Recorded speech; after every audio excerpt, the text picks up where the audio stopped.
Hello dear students, education with Poonam ma'am channel में आपका स्वागत है। आज इस लेक्चर के अंदर हम राजस्थान लोक सेवा आयोग द्वारा जारी किया गया एक नोटिफिकेशन है, उसके बारे में डिस्कस करेंगे। तो आयोग के द्वारा एक विज्ञापन 04/2022 23 दिनांक 12 मई 2022 द्वारा चिकित्सा एवं स्वास्थ्य सेवा विभाग के लिए ऑक्यूपेशनल थेरेपिस्ट के कुल 24 पदों पर भर्ती हेतु दिनांक 19 जून 2022 तक ऑनलाइन आवेदन आमंत्रित किए गए थे।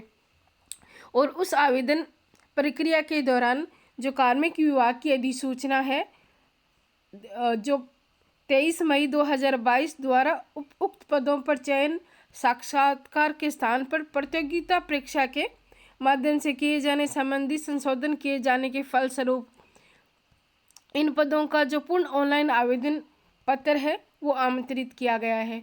तो जो ऑक्यूपेशनल थेरेपिस्ट था, जो जून के अंदर फॉर्म स्टार्ट हुए थे, अंतिम तिथि थी, उनको फिर उनका जो रीओपन है वो स्टार्ट हुआ है। तो जो भी स्टूडेंट कैंडिडेट ऑक्यूपेशनल थेरेपिस्ट के लिए एलिजिबल है वो अपना फॉर्म है वो फिल कर सकते हैं, जिन्होंने उस टाइम फिल है वो नहीं किया था। तो इस विज्ञापन में कुछ संशोधन किया गया है वो देखते हैं कि उक्त विज्ञापन में उल्लेखित चयन प्रक्रिया को अब निम्नानुसार पढ़ा जाए। अभ्यर्थियों का चयन लिखित परीक्षा के माध्यम से किया जाएगा।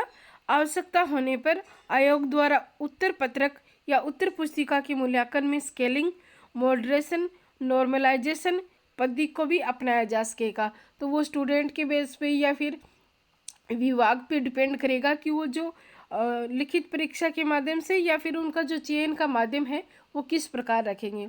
दूसरा कहा गया है कि उक्त विज्ञापन में वर्णित जो शैक्षणिक अर्हता है संबंधी प्रावधान में अंकित अभिव्यक्ति साक्षात्कार से पूर्व के स्थान पर लिखित परीक्षा से पूरा पढ़ा जाए।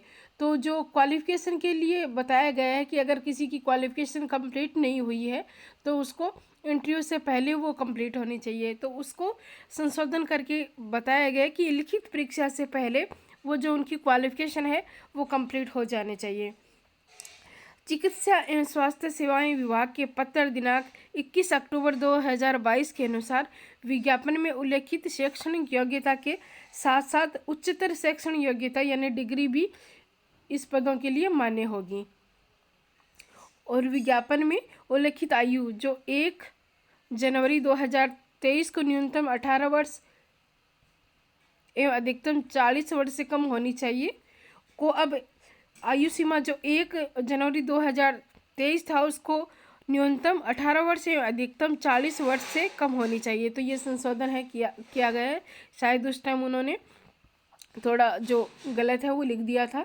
और अब जो उस अधिसूचना के अनुसार जो 23 नवंबर 2022 के अनुसार जो व्यक्ति 31 दिसंबर 2020 को आयु सीमा के भीतर था उससे अब 31 दिसंबर 2024 तक है वो आयु सीमा के भीतर है वो समझा जाएगा। तो कुछ रियायत है वो दी गई है जिससे ये भर्ती है वो दोबारा ओपन हुई है, जो फॉर्म है इसके वो दोबारा ओपन हुए हैं।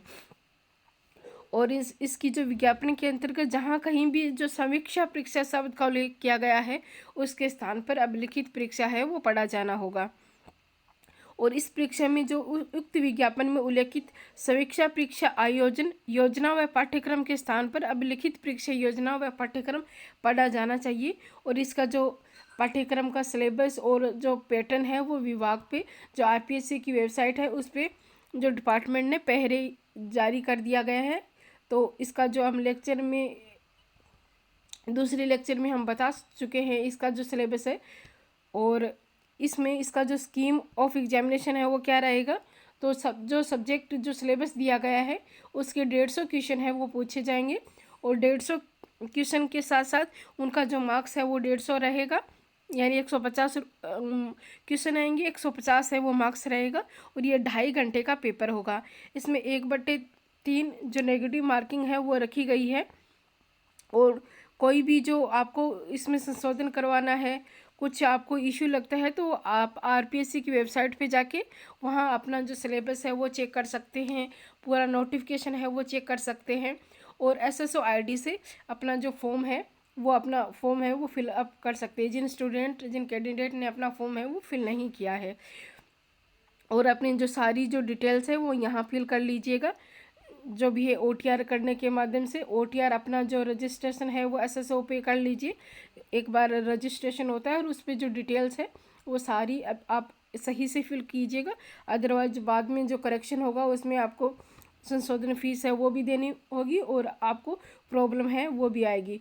तो आधार कार्ड, वोटर ID कार्ड, जो भी आप जन आधार कार्ड उसमें लगाते हैं तो उसमें आपकी जो डिटेल्स हैं वो सही होनी चाहिए, और वही डिटेल आपके मार्कशीट आदि पे भी होनी चाहिए, जिससे आपको आगे डॉक्यूमेंट वेरिफिकेशन के अंदर आपको दिक्कत है वो नहीं हो। तो जो 18 नवंबर 2022 से लेके 27 नवंबर 2022 तक ये ऑनलाइन रहेंगे। तो आज से फॉर्म है वो स्टार्ट हो गए हैं, और आप इन 10 दिनों के अंदर अपना फॉर्म है वो सबमिट कर दीजिए। और जो इसके 10 दिन के अंदर इसकी जो निर्धारित शुल्क है वो 500 रुपये रहेगी। अगर आपकी कोई भी जो इसमें संशोधन करना चाहते हैं तो ऑनलाइन संशोधन है वो कर सकते हैं। तो इसमें सारी डिटेल दी गई है। तो आप इसको एक बार दोबारा अपना वेबसाइट पे जाके नोटिफिकेशन को फिर से देख लीजिए, वेरीफाई कर लीजिए। और इस वीडियो को हम यहाँ समाप्त करते हैं कि जो RPSC का जो नोटिफिकेशन आया है वो RPSC की साइट से भी आप डाउनलोड कर सकते हैं। RPSC की जो वेबसाइट का लिंक है मैं आपको डिस्क्रिप्शन में भी दे दूँगी। तो आप मेरी चैनल को लाइक करें, शेयर करें और सब्सक्राइब करें। Thank you.